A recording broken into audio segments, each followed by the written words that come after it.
Hi everyone, good morning, good afternoon, good evening. Welcome to another edition. We're still on our rest series and we hope you're finding it helpful. So, we're going to continue today on our rest series and let's just see how we flow today. One or two things. Rest is so important, especially in this age and time. So, rest is an essential part of human life.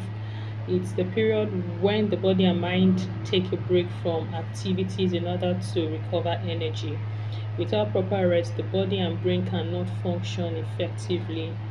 We try to emphasize on the last time that the ideology of rest is not sleeping. Sometimes when you talk about rest, we often think it's sleeping. So let me find somewhere and lay my head.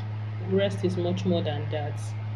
I've even heard of people who sleep and they call it, I think it's sleep apnea, and they still don't have sufficient rest. They wake up and they are still tired. So rest is beyond sleeping. Sleeping is part of it, but it's beyond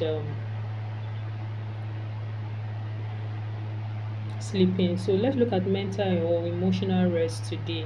Mental emotional rest, this involves calming the mind, reducing stress and avoiding mental strain. For example, meditating, listening to music, or spending quiet time alone. This is gold. For some people, that's literally what you need for a reset.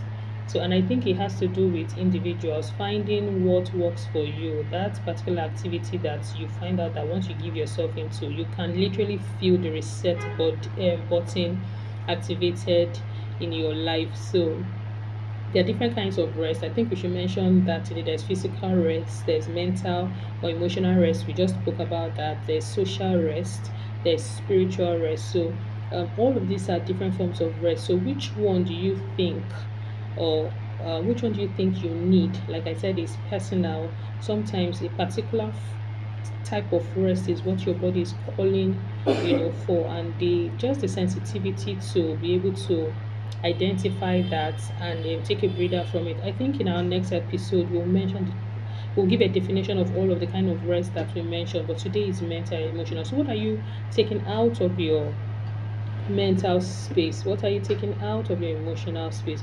What have you learned to do? You talked about calming. There are a lot of calming activities you can indulge in that just resets you and puts you in a beautiful space. And like I said, you just feel something has happened to you. So you reduce stress. Everything basically now is a stressor.